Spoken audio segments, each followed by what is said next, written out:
ఓం శ్రీ సాయిరామ్. సాయి బంధువులరా, ఆత్మస్వరూపులరా, ప్రేమస్వరూపులరా, మనుష్యుడు ఒకటి తెలిస్తే భగవంతుడు వేరొకటి తలుస్తాడు అంటారు. కొంతమంది మనుష్యులు బాబాగారి వైభవాన్ని తగ్గించటానికి, వారి దైవత్వాన్ని తగ్గించటానికి, వారి గురుత్వాన్ని తగ్గించటానికి శతవిధాల ప్రయత్నం చేస్తున్నారు. మనం చూస్తూనే ఉన్నాం. అవి ఈరోజు కాదు, గత 150 సంవత్సరాల నుంచి, అంటే బాబాగారు సశరీరంగా ఉన్నప్పటి నుంచి కూడా ఆ రోజుల్లో చాలామంది ప్రయత్నం చేశారు. ఆ తర్వాత వారు శరీరం వదిలిపెట్టిన తర్వాత ప్రయత్నాలు చేశారు. అది ఎప్పుడు జరుగుతూనే ఉంది. గత 150 సంవత్సరాలుగా జరుగుతూనే ఉంది. కాబట్టి ప్రస్తుతం ఉన్న సాయి భక్తులేమీ దాని గురించి భయపడాల్సిన అవసరం లేదు, విచారించాల్సిన అవసరం అసలే లేదు. ఈరోజు కొత్తగా పుట్టుకొచ్చింది ఏం కాదు. కాబట్టి ఈ ప్రయత్నం చేసిన వాళ్ళు కూడా మామూలు వాళ్ళు ఏం కాదు. బాబాగారు సశరీరంగా ఉన్నప్పుడు పెద్ద పెద్ద అధికారులు, ఊరు మొత్తాన్ని పాలించేటువంటి వారు, మరోపక్క బ్రిటిష్ గవర్నమెంటు, పోలీసు ఉన్నతాధికారులు, ఇలా అనేక మంది బాబాగారు ఎవరు ఏంటి అని శోధించడానికి ప్రయత్నం చేశారు. బాబాగారి గొప్పతనాన్ని తగ్గించడానికి ప్రయత్నం చేశారు. బాబాగారి భక్తులను కన్ఫ్యూజ్ చేయడానికి ప్రయత్నం చేశారు, భయపెట్టడానికి ప్రయత్నం చేశారు. ఒక పక్క ప్రయత్నాలు జరుగుతూ ఉండగానే మరోపక్క ఆశ్చర్యంగా ఎంతోమంది ఉన్నతాధికారులు బాబా భక్తులుగా మారిపోయారు. ఎంతోమంది ఉన్నత వంశాలకు సంబంధించిన వారు, ఎంతో నియమనిష్టలతో ఉండే కుటుంబాలు, వ్యక్తులు బాబాగారి పాదదాసులుగా మారిపోయారు. అది ఎంతగా అంటే బాబాని విడిచి ఉండలేనంతగా, బాబా కోసం తమ సర్వస్వాన్ని విడిచిపెట్టగలిగేంతగా, బాబా కోసం తమ వారిని కూడా విడిచిపెట్టి ఉండేంతగా, తమ ఊరు, తమ ఆస్తులు పాస్తులు, తమ కుటుంబాలను కూడా వదిలేసి నెలల తరబడి బాబాగారి దగ్గరే ఉండిపోయిన సందర్భాలు అనేక మంది పెద్ద పెద్ద విద్యావేత్తల, అధికారుల అనుభవాల నుంచి మనం చూడవచ్చు. అది బాబాగారి యొక్క గొప్పతనం. అలాగే ఒక పక్క బాబాగారి గురించి చెడుగా ప్రచారం చేస్తున్న సాధారణమైనటువంటి ఈర్ష్య, ద్వేషాలతో కూడినటువంటి వ్యక్తులు ఉంటే, మరొక పక్క సిద్ధపురుషులు, మహాత్ములు, యోగులు, సాధువులు, సన్యాసులు, పరమ నిష్ఠాగరిష్ఠులైనటువంటి వారందరూ కూడా బాబాగారిని సాక్షాత్తు పరమాత్మ స్వరూపంగా, పరమేశ్వరుడిగా, నారాయణుడిగా ప్రకటించిన సందర్భాలు ఉన్నాయి. వారిని కీర్తించిన సందర్భాలు ఉన్నాయి. ఈ రెండు చాలా విచిత్రం. ఎందుకంటే సాధారణంగా ఒక గొప్ప వ్యక్తులు, సాధు సత్పురుషులు, సన్యాసులు, సిద్ధపురుషులు, జ్ఞానులు, భక్తాగ్రేశ్వరులు, విద్యావేత్తలు, ఉన్నత పదవుల్లో ఉన్నవాళ్ళు ఏదైనా చేస్తే వారికంటే అన్ని విధాల కింద ఉన్నవాళ్ళు, పెద్దవాళ్ళు, మహాత్ములు, వారు చెప్పారంటే ఇక మనం కళ్ళు మూసుకొని ఆ మార్గంలో నడవచ్చు అని నడిచే సంప్రదాయం ఉంటుంది సాధారణంగా మన సనాతన ధర్మంలో. కానీ ఆ రోజుల్లో కానీ, ఈ రోజుల్లో కానీ పెద్దవాళ్ళు, సిద్ధపురుషులు, పండితులు, మేధావులు, తత్వవేత్తలు వీళ్ళందరూ బాబాగారి గొప్పతనాన్ని కీర్తిస్తున్నారు, ఒప్పుకుంటున్నారు. కానీ ఏ సాధన లేని వాళ్ళు, ఏ సంస్కారం లేని వాళ్ళు, కేవలం పుస్తకాలను పట్టుకొని వేలాడే వాళ్ళు, సాధారణమైనటువంటి పుస్తక జ్ఞానం కలిగిన వ్యక్తులు మాత్రం బాబా దేవుడు ఎలా అవుతాడు, బాబా గురువు ఎలా అవుతాడు, బాబా ఎలా సనాతన ధర్మానికి సంబంధించిన అవుతాడు. అరే కాదురా అబ్బాయి, పెద్ద పెద్ద వాళ్ళందరూ మన సనాతన ధర్మానికి సంబంధించిన ఎందరో పెద్దలు, మహాత్ములు, సిద్ధపురుషులు వాళ్ళందరూ బాబాగారి గొప్పతనాన్ని చెప్పారు, ఒప్పుకున్నారు, వారు స్వయంగా ప్రకటించారు అని అంటే వాళ్ళందరూ ఒప్పుకొని మేము ఒప్పుకోము అని ఈ శిశుపాల దంతవక్తల సంతతి అనేది ఈ మధ్యకాలంలో ఎక్కువైంది. ఇంతకుముందు కూడా ఉండేది.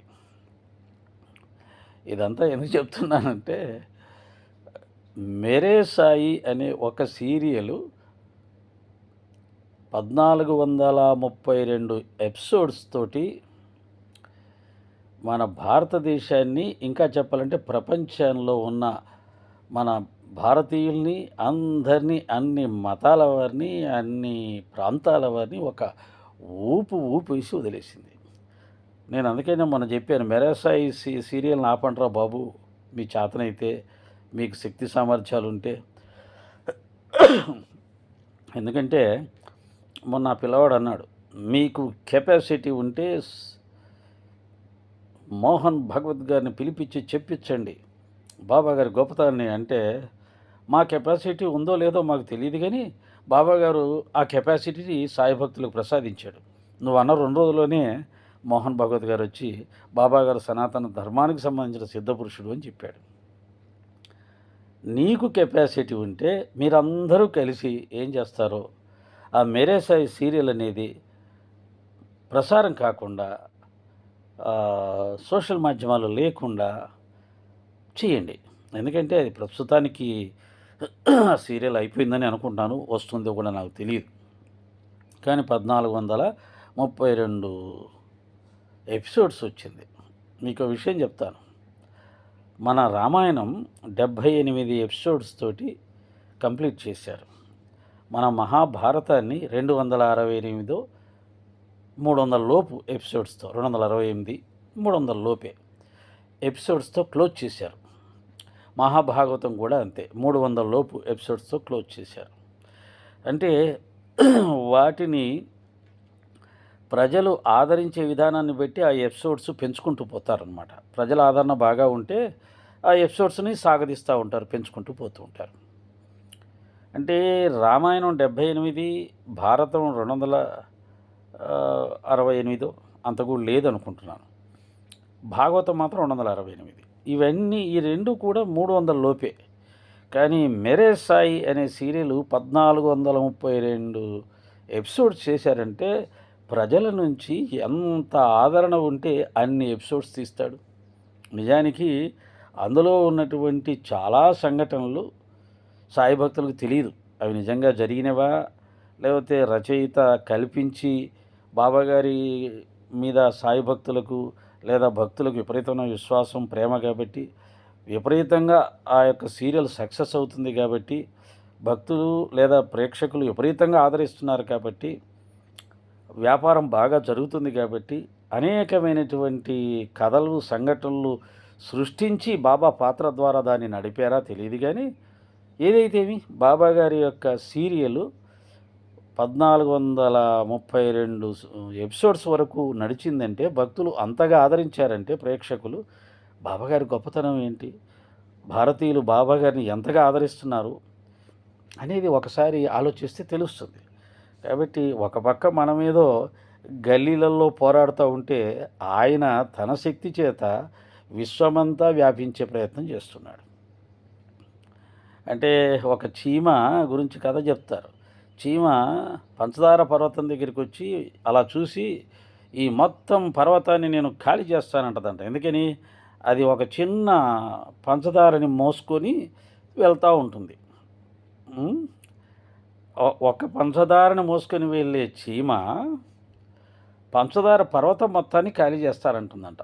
అలాగా ఈ బాబాగారి మీద వ్యతిరేక ప్రచారం చేస్తున్న వాళ్ళేమో ఏదో అయిపోయింది, సాధించేశాం, వాళ్ళ వీడియోస్ చూసి కింద, అన్నా నేను మారిపోయానన్నా, మొన్నటిదాకా బాబా గుడికి వెళ్ళేవాడిని, ఇప్పుడు మానేశానన్నా మీ యొక్క ప్రవచనాలు విని అని చెబుతూ ఉంటే, మన దెబ్బకి అసలు బాబాగారి భక్తులందరూ మారిపోతున్నారు అని వాళ్ళు అనుకుంటుంటే, ఆయనేమో ఈ మెరే సాయి లాంటి సీరియల్ తీసి ప్రపంచం మొత్తం వ్యాపించేసి కోటానుకోట్ల మంది భక్తులను పరవశింపచేసి మొత్తం ప్రపంచమే బాబాగారి భక్తులుగా మారిపోయే ఏర్పాట్లు ఆయన చేసుకుంటున్నాడు పాపం. అందుకే కదా షిరిడీకి మొన్న గురు పౌర్ణమికి ఎప్పుడూ రానంత ఆదాయం, 3 రోజుల్లో 28 కోట్ల ఆదాయం, ఉండి ఆదాయం, అనేక రకాల దర్శనాల టికెట్ల ద్వారా 6 లక్షల మంది దర్శనం. మేము కూడా సత్సంగాలకి వెళ్ళే చోట ఇంతకుముందు వచ్చేదానికంటే ఎక్కువ వస్తున్నారు సత్సంగాలకి. కొంతమంది ఏమంటారంటే ఇంత గుళ్ళోకి రావట్లేదండి అని అంటున్నారు. ఆ విధమైనటువంటి ప్రచారం వాళ్ళు చేసుకుంటున్నారు. వాస్తవికమైనటువంటి పరిస్థితులు చూసినప్పుడు సాయి భక్తి విస్తరిస్తూ ఉంది. ఇంకా మందిరాలు కడుతూనే ఉన్నారు. మా వరకైతే మందిరాల నిర్మాణాలు ఎక్కువైపోయాయి, అక్కర్లేదు, చాలు. ఇంకా కొత్తగా మందిరాలు కట్టక్కర్లేదు. ఎవరైనా మందిరాలు కట్టాలనుకునే వాళ్ళు చక్కగా ఆ ఊర్లో ఉన్నటువంటి రామాలయం, శివాలయం, ఆంజనేయ స్వామి ఆలయాలు ఏమన్నా ఉంటే వాటికి విరాళాలు ఇచ్చి వాటిని ఇంకా కొద్దిగా డెవలప్ చేసి వాటి ధూపదీప నైవేద్యాలకు ఏదైనా సహాయం చేయండి. అంతేగాని సాయి మందిరాలు కొత్తగా నిర్మించాల్సిన అవసరం లేదు. కాబట్టి బాబాగారి యొక్క వైభవాన్ని తగ్గిస్తున్నామనే భ్రమలో శిశుపాల దంతభక్తులు ప్రయత్నం చేస్తూ ఉంటే మేరే సాయి సీరియల్ ద్వారా బాబాగారు విశ్వవ్యాప్తం అయిపోయాడు. ఆ సీరియల్ చూస్తూ ఉంటే ఒక్కొక్క ఎపిసోడ్లో ఎన్నిసార్లు చూసినా అదే వైబ్రేషన్స్, ఎన్నిసార్లు చూసినా అదే ఆనందం, అదే ఆనంద బాష్పాలు. మనం మర్చిపోతాం, మన స్థాయిని మర్చిపోతాం, వయస్సును మర్చిపోతాం, అన్నీ మర్చిపోతాం. చిన్నపిల్లల్లా వెక్కి వెక్కి ఏడుస్తూ ఉంటాం. గురుదేవుని యొక్క మహిమ లీలలు, ఆ శక్తి, మేరే సాయి మహిమ అంటూ పాడుతూ ఉంటే ఆహా, ఆనందో బ్రహ్మ చెప్పాలనిపించింది. ఒక్క మేరే సాయి సీరియల్ చాలు. ఇటువంటి వాళ్ళు కొన్ని వేల మంది, లక్షల మంది ప్రచారం చేసినా సరే ఆ ఒక్క సీరియల్ వీళ్ళందరినీ ఒక్క దెబ్బతో కొట్టేసి బాబాగారి గొప్పతనాన్ని విశ్వవ్యాప్తం చేస్తుంది. ఎవరు ఆపగలుగుతారండి? సూర్యుని కాంతిని ఎవరు ఆపుతారు?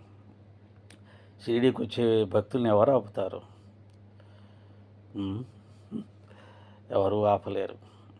ఆయన సర్వశక్తిమంతుడు, సర్వజ్ఞుడు, సర్వవ్యాపకుడు, సర్వ అంతర్యామి. కాబట్టి బాబాగారి శక్తి తెలుసుకునే ప్రయత్నం చేస్తే మనసు పెట్టి అదృష్టవంతులు అవుతారు. ఏమో, నేను చాలాసార్లు చూశాను ఆ సీరియల్. మళ్ళీ ఇప్పుడు పెట్టుకొని చూస్తే అదే ఆనందం, అదే అద్భుతం, పరవశం. ఎన్నోసార్లు చూసిన వయసులో పడి 30 సంవత్సరాలు ఆయన భక్తిలో ఉంటూ ఆయన గురించి ఎంతో చెబుతూ ఆనందిస్తూ పరవశిస్తూ అంతో ఇంతో కాస్త పండిపోయిన ఈ మనసే ఆ సీరియల్ చూస్తుంటే చిన్నపిల్లవాడిలా ఎక్కి ఏడుస్తుంటే ఇక మామూలు వాళ్ళ పరిస్థితి ఏమైపోయి ఉంటుంది. కాబట్టి ఆ సీరియల్ చూస్తే తెలుస్తుంది ఎంతమంది మహాత్ములు, సిద్ధపురుషులు, సాధకులు, ఆ షిరిడీలో ఉన్నటువంటి సత్పురుషులు, జానకీదాస్, గంగాగీర్, దేవీదాస్, ఆనందనాథుడు, అక్కలకోట మహారాజ్, టెంబేస్వామి, వాసుదేవం సరస్వతి, గజానన్ మహారాజ్, మెహర్ బాబా, ఉపాసని మహారాజ్, దాసగన్ మహారాజ్, రేగే, కాపాడ్డే, కాకాసాహెబ్ దీక్షిత్, ప్రధాన్, రాధాకృష్ణ ఆయి, నానాసాహెబ్ చాందోర్కర్, వీళ్ళంతా ఎంత గొప్ప భక్తులు, ఎంత గొప్ప విద్యావేత్తలు, ఎంత గొప్ప పదవుల్లో ఉన్నవాళ్ళు. 4 ఇళ్లలో బిచ్చమెత్తుకుని చినిగిన కఫని వేసుకున్నటువంటి ఒక పిచ్చి పకీర్ని దేవుడిగా పూజించాలని ఎవరికైనా అనిపిస్తుందా? ఎవరికైనా అనిపిస్తుందా? ఏమీ లేకపోతే అనిపిస్తుందా? ఇప్పుడు ఎవరైనా అటువంటి పిచ్చి పకీర్లను దేవుడిగా పూజిస్తున్నారా? ఎక్కడైనా పూజించారా? ఏదైనా అవధూతలు అంటే పోతారు, చూస్తారు, నమస్కారం పెట్టుకుంటారు, పండగ కాయిస్తారు, వస్తారు. కానీ ఆయన్ని దేవుణ్ణి చేయగలుగుతారా? ఎంతమంది అవధూతలు లేరు మన భారతదేశంలో? ఎందరినీ దేవతలుగా చేశారు, ఎంతమందికి మందిరాలు కట్టారు.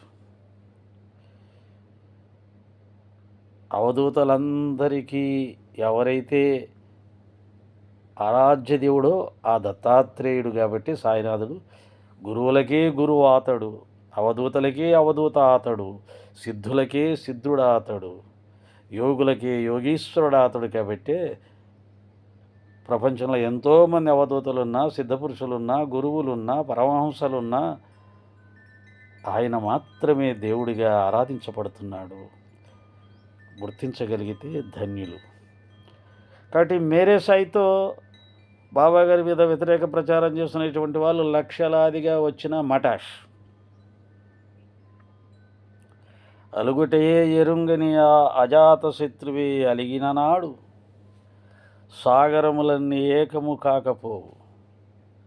అప్పుడు ఈ కర్ణులు పదివేవురైన అని నొత్తురు సత్తురు రాజరాజా అన్నాడే కృష్ణ పరమాత్మ. అలాంటి అనంతమైన శక్తి సాయిబాబా వారిని.